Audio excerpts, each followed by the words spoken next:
पिछली वीडियो में आपने देखा रुरु और प्रमदवरा का विवाह कैसे हुआ था।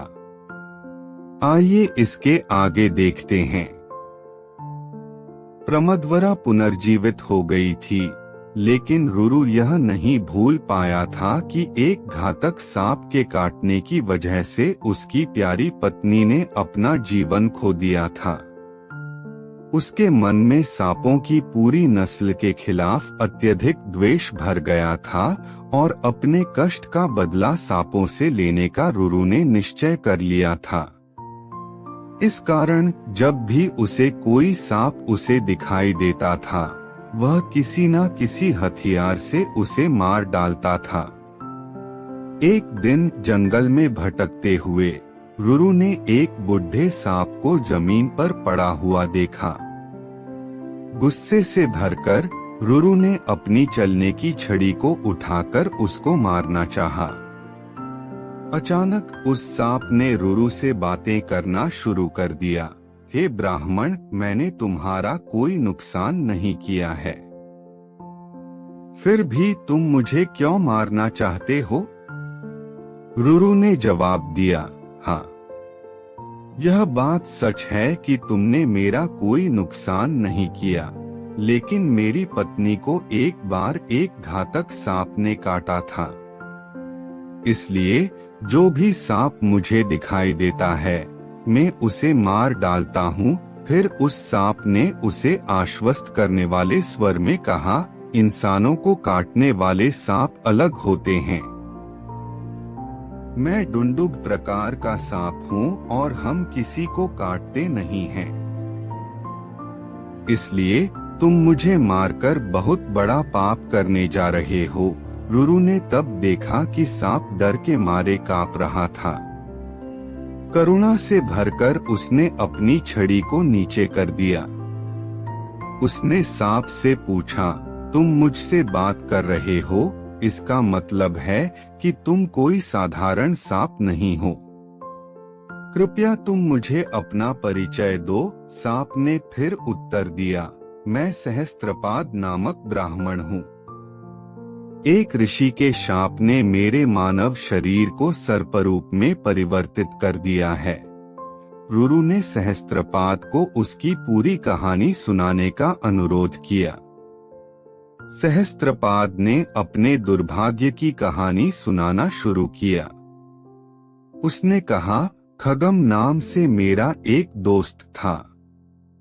महान तपस्या करके उसने आध्यात्मिक शक्तियां प्राप्त की थी। एक दिन वह एक यज्ञ कार्य में लगा हुआ था। मैंने कुछ खिलवाड़ करने का सोचा और उसे डराने के लिए घास के पत्तों का एक नकली सांप बनाया। फिर मैंने उसके शरीर पर नकली सांप फेंक दिया।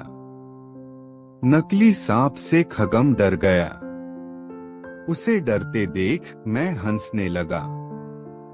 जब उसे पता चला कि वह एक नकली सांप है, तो वह क्रोधित हो गया। फिर उसने मुझे शाप दिया कि मैं एक विषहीन सांप में बदल जाऊंगा, क्योंकि मैंने उसे एक झूठे विषहीन सांप के साथ डरा दिया था। जब मैंने उसका शाप सुना तो मैं भयभीत हो गया। मैंने उससे कहा कि मैंने यह केवल कुछ खिलवाड़ के लिए किया था और इसके पीछे और कोई बुरा इरादा नहीं था। मैंने उससे अपने शाप को वापस लेने की गुहार लगाई। मेरी विनती से उसकी करुणा जाग उठी और फिर उसने मुझसे कहा कि मैं सांप के शरीर में लंबे समय तक नहीं रहूंगा। एक दिन मैं रुरु नाम के एक ब्राह्मण से मिलूंगा और फिर मैं अपने मूल शरीर को प्राप्त करूंगा।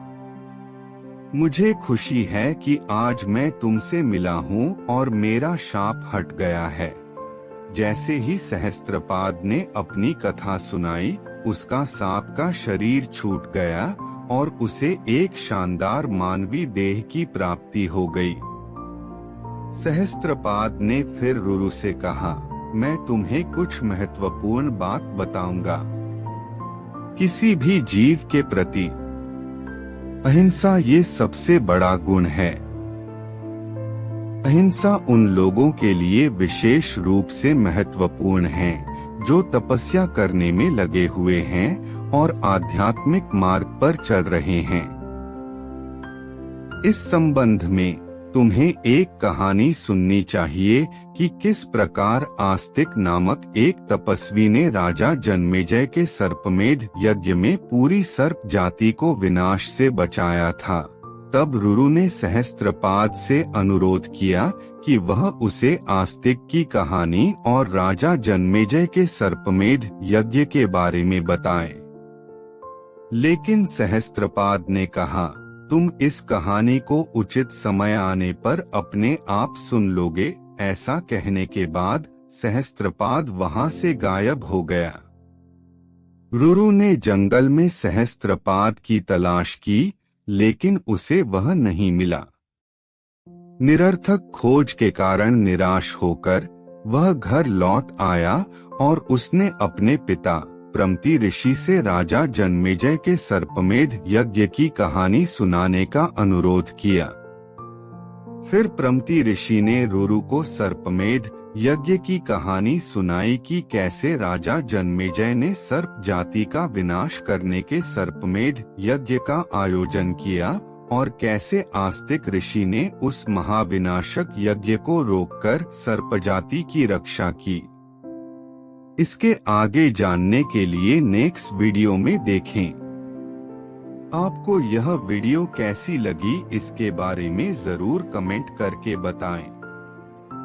धन्यवाद।